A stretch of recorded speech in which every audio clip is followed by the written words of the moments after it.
Right guys, it's Finn here and welcome to my Premier League Match Week 5 prediction video, where of course today we'll be discussing every single game coming your way this Premier League match weekend. And of course we've got fantastic games coming in Match Week 5, like Chelsea versus Spurs. We finally get to see the battle between Ronaldo, Lukaku and Harry Kane. It's going to be a battle of the ages. Obviously we've got an Antonio list, if you can call it that, West Ham United versus Manchester United. We've got Aston Villa versus Everton and a bunch of other really exciting games that you will not want to miss this Premier League match week, but of course we'll be covering all of those games in today's video. But before jumping into my Premier League match week 5 predictions, let's look at how last week's predictions went. Now looking at match week 4, I'm not disappointed whatsoever. I mean, I only got 3 games incorrect, which I'm not too upset about. I mean, a 3-0 loss between Crystal Palace and Spurs. Spurs losing 3-0 to Crystal Palace. I don't feel too bad about that. I don't feel like too many people got that one on the nose. Brighton versus Brentford, obviously I predicted a draw, and it was a draw until the 90th minute when Trossard got a winning goal for Brighton. Thank you very much. Once again, not too upset about that. And West Ham United drawing with Southampton. Didn't see that one coming. I did predict West Ham United to win, but at the end of the day, the other 7 games, I got the correct winner at least, so I'm very happy with that. I did get one exact prediction correct. Arsenal beating Norwich 1-0. I'm very happy with that, especially because I did predict the likes of Aubameyang to score. So at the end of the day, match week 4 did not go too bad. I'm not too upset with that. But let's look at how match week 5 will go. Now jumping into my predictions for Premier League match week 5, we've got some big games, and starting off, we've got Newcastle United versus Leeds. Now of course, Newcastle United lost 4-1 to Manchester United last week, and Newcastle United versus Manchester United got something like 8.6 million views on television, making it the most watched Premier League game of all time. I mean, that's just the Joe Linton effect, if you ask me. But obviously, jokes aside, looking at both of these two teams, they got a bit of a thumping, a bit of a thump in Premier League match week 4, where Newcastle lost 4-1 to Manchester United, Leeds lost 3-0 to Liverpool. Looking at these teams in terms of their strengths and weaknesses, Leeds United have seemed to struggle defending wide attacking play, where if I look at Newcastle United, I don't feel like they're bad on their wide attacking play. I mean, looking at Saint Maximum, I mean, if this Saint is Maximum, I mean, I'd hate to see him at his absolute best. I'm not mad. I'm just disappointed. But once again, jokes aside, he is a brilliant player. I feel like Newcastle United could attack on the wide. I feel like Newcastle could surprise Leeds, but something in my heart just tells me that Leeds will get the win here. Look, both of these teams need to start picking up wins, but I've just got a feeling Leeds are going to take the victory here. I feel like it will be a 2-1 win to them. I feel like they took decent chances versus Liverpool, and until the red card, I didn't think they were totally awful. I feel like the red card kind of spoiled the game for them. I feel like Leeds aren't a bad team whatsoever. They just need to be a bit more clinical with their shooting. I feel like they will win, and yes, although once again I haven't predicted Newcastle to win, I feel like the player to watch will be Saint Maximum. He is just that brilliant, he is just that much of a game changer, that any kind of victory to Newcastle will definitely go to him if they end up getting the victory. He's just such a spectacular player to watch. Now jumping into the second game, it is going to be Wolves versus Brentford. As I said, Brentford really held a draw until the 90th minute, but now have gotten their first ever Premier League loss. Looking at Wolves, they ended up winning their last game 2-0, I believe, versus Watford. They didn't look too bad. I feel like Wolves have had some decent games that they haven't gotten the results they were looking for. Obviously versus Spurs and Manchester United, I didn't feel like they were awful. Looking at Brentford, I've seen some very promising moments, and in fact I would say that Brentford absolutely dominated the likes of Brighton. They had so many chances, they looked terrific, defensively not bad, but unfortunately they just could not hit the target to save their life. And until they can do that, I am going to give Wolves a win. I feel like it will be a slight win, a 1-0 win. And in terms of a player to watch, I'm going to go for someone new. I'm going to go for the likes of Nelson Semedo. Obviously the right back, no, he's not going to get a ton of goals and assists. He's not one of those fullbacks. He's not like a Trent Alexander-Arnold, but I just feel like he's created some great chances as of late. He's gotten some really good crosses in. He can be a game changer, and I think he definitely will be a player to watch in a game like this. He really does look good. We've got the likes of Burnley versus Arsenal, and Arsenal, let me tell you, have not gained a victory versus Burnley in their last 3 meetings. There have been 2 draws and 1 Burnley win. Arsenal, you truly have fallen from grace, but do I think Arsenal will get a win versus Burnley? I think so. I just Arsenal didn't look too bad versus Norwich in my opinion, although Norwich maybe had too many chances for Arsenal's liking. But Arsenal are not a bad team, although I did hear the commentator say, oh, now Arsenal have finally gotten the ball rolling, they finally got momentum, we can relax. It was just a win versus Norwich. But you know what, it was a promising win versus Norwich, because it showed us that Arsenal aren't totally out of it and maybe they've got a chance, and especially versus Burnley, you would expect something from Arsenal. As I said, they haven't beaten Burnley in their last 3 meetings, and looking at Burnley defensively, yes, we know them, they can be very solid. Attacking wise, I feel like they actually look better than they did last season. But once again, something just tells me that Arsenal will get the victory here. It won't be a totally exciting game, probably one of the most boring games this match week, and I will give Arsenal a 1-0 win, because obviously Burnley in their previous game lost 3-1 to Everton, although they had majority of the ball, and unfortunately we know Burnley, they're not the kind of team that normally has majority of the ball. Something about them just didn't click in that game, and versus Arsenal, if they play the same way as they did versus Everton, they will get a loss. As I said, I feel like Arsenal will get a 1-0 win, and the player to watch, I'm going to go for the likes of Nicolas Pepe.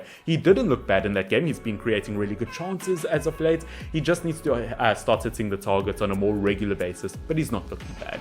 Moving on to the next game, it is going to be Liverpool versus Crystal Palace, and I'm going to give Liverpool quite a comfortable 3-0 win. Nothing bad versus Crystal Palace. Obviously, as I said, they just beat Spurs 3-0. I think that red card really changed the momentum of the game. Crystal Palace don't look bad. Eduard is a fantastic striker, and I mean, who would have thought Patrick Vieira not playing for Arsenal, beating his former rival Spurs 3-0. I think he's a very happy manager, very happy former Arsenal player. But at the end of the day, versus Liverpool, once again, we know Liverpool, they are just one of the best teams in the world on their day. Attacking-wise, can be such a threat. Defensively, obviously, with Virgil van Dijk in their defense, not bad. Alisson on his day, terrific goalkeeper. You could go through every player in that Liverpool squad and talk about how terrific they are at the end of the day. So nothing bad versus Crystal Palace, but Liverpool just have a very, very good team. And although I will say it was quite funny watching that fight between Zaha and Tanganga. Hey you, let's fight! Them's fighting words. It was definitely one of the most entertaining fights I've ever watched. I mean, forget about McGregor versus Mayweather. That was a fight to watch. But as I said, Liverpool, I do expect them to win. And once again, Mo Salah, a man who's just scored his 100th Premier League goal, I think he'll do it again, and I think he will be the player to watch. Moving on, we've got Manchester City versus Southampton. Once again, nothing bad versus Southampton, but Manchester City just are the better team. I'm expecting at least a 3-0 win, although we have seen Southampton upset Manchester City in the past. But Man City, very good team. They did beat Leicester 1-0. I feel like they definitely could have won by more. They had some great chances, despite them missing 1 or 2 key players. Looking at the likes of Southampton, once again, I just feel like they haven't quite hit the mark this season. They have picked up 1 or 2 valuable points versus West Ham United. Obviously, that is a big draw in my opinion. Versus Newcastle, Southampton have proven that they're not totally out of it, that they definitely could stay up this season. But once again, versus Manchester City, the Premier League winners from last season, I'm not going to give them too much doubt. Should be a 3-0 win, and my player to watch, I'm going to go for Jack Grealish. He created decent chances versus Leicester City, and I feel like this is the game where if he wants to get numbers on the board, this is where he'll have to do it.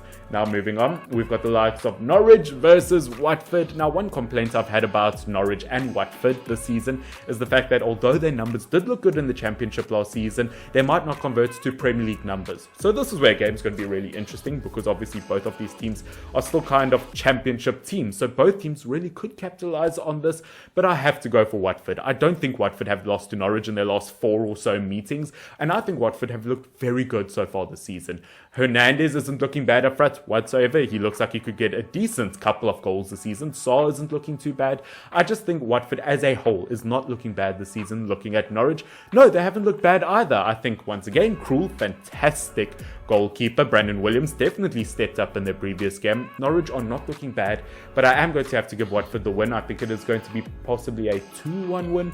And in terms of a player to watch, you know what, I'm going to give Saul the benefit of a doubt. He hasn't been terrific this season so far, but I feel like versus Norwich, once again, this is kind of the game where he has to start scoring, and I think he will do so. Now next up, we've got the likes of Aston Villa versus Everton. Absolutely huge game. If you asked me for my prediction on the first match week of the Premier League season, I would have given it to Aston Villa, hands down. But now that we're in the season, now that we're a handful of games into the season, I think Everton are going to take it. I think Everton once again has created some great chances defensively. Yes, they have slipped up. Yes, they have given away stupid goals. Pickford, once again, not as terrific as he maybe plays for England. But looking at Aston Villa, I feel like midfield-wise, they've been so weak this season. Defensively, they slipped up way too many times versus Chelsea. Attacking-wise, I do think Ings looks like a great player, but at the end of the day, Aston Villa just aren't looking as good as Everton. Rafa Benitez has had a fantastic start with the club. So I am going to give Everton a win. I am going to give them a 2... Am I going to give them a 2-0 win? I'm going to give them a 2-1 win. I think Aston Villa are going to score. I think Danny Ings is going to score. But Everton at the end of the day has been in better form. I do expect them to get the win. A 3-1 win versus Burnley. That was very promising. And in terms of a player to watch, it is going to be Andros Townsend. I think he's one of the most underrated transfers of the transfer window. He's been fantastic in terms of contributing, in terms of goals and assists. He's not looking bad for Everton, and he will be the player to watch. Moving on, we've got the likes of Brighton versus Leicester City. Now, I personally feel like this could be a tiny bit of a game-shaking game, if that makes sense. Brighton, a team that could cause an upset. Leicester, the team to lose to a team that could cause an upset. I feel like Brighton could shock Leicester City in a game like this, but I am going to give Leicester City the win. As I said, Brighton were slightly dominated versus Brentford. I feel like Brentford really could have smacked Brighton quite hard if they wanted to on their day, but Brighton can be very proud of the way they've started the season. Defensively not bad. Webster is out injured now, but they still have Duffy and Dunk in their defense, I believe. Obviously, looking at the likes of Leicester City, they've had a lot of defensive mistakes, kind of like Everton in that regard.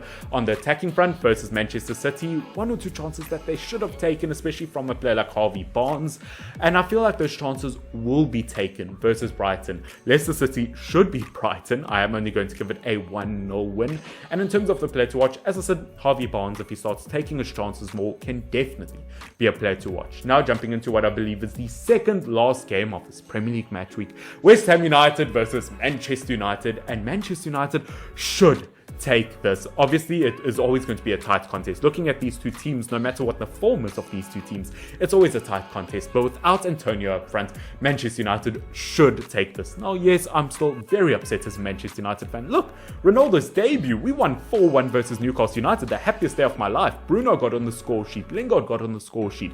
It was an absolutely perfect day in my opinion.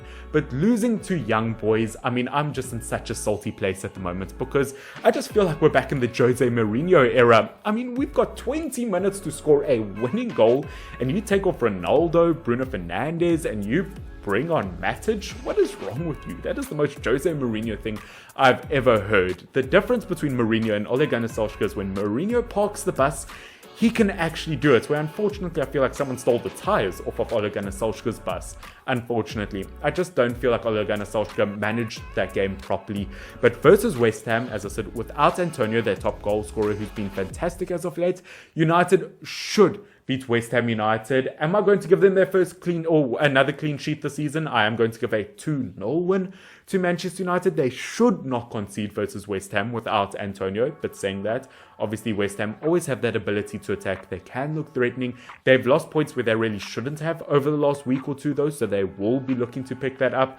But Manchester United should win this game, and in terms of my play to watch, I feel like Cristiano Ronaldo probably will end up scoring, but I am going to go for Paul Pogba as my player to watch. 7 assists in 4 Premier League games. It could only get better from here. I really hope. But ladies and gentlemen, jumping into the final game for this Premier League match week 5, it is going to be Tottenham Hotspurs versus Chelsea. Now, I don't have a lot of confidence in Spurs, I'll be honest with you. A 3-0 loss to Crystal Palace.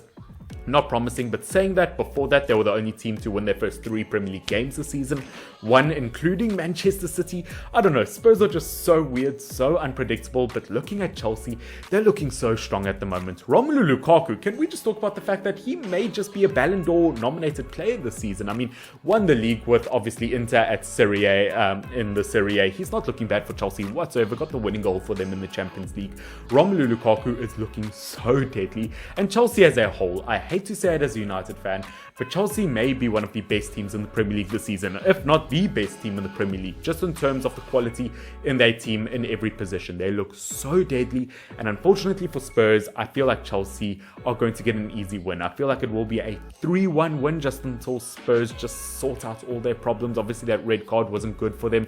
That obviously did turn the game a bit. I don't feel like the result was quite insulting to Spurs. To be honest with you, I didn't feel like they were that bad, but you know what? It happens. That's why we love football. It is unpredictable.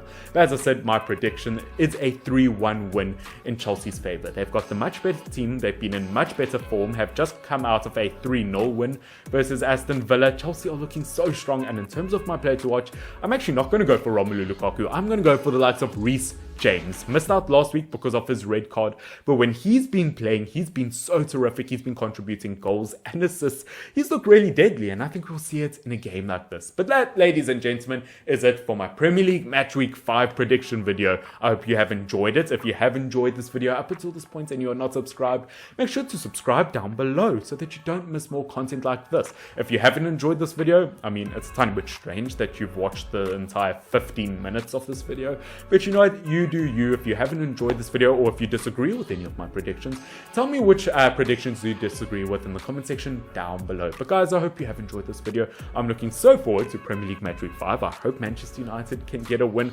I really hope so. But guys, hope you have enjoyed this. Like, subscribe, all of the good stuff. Can we get this video to 20 likes? I'd really appreciate it. But this has been Finn, FYNN. Cheers.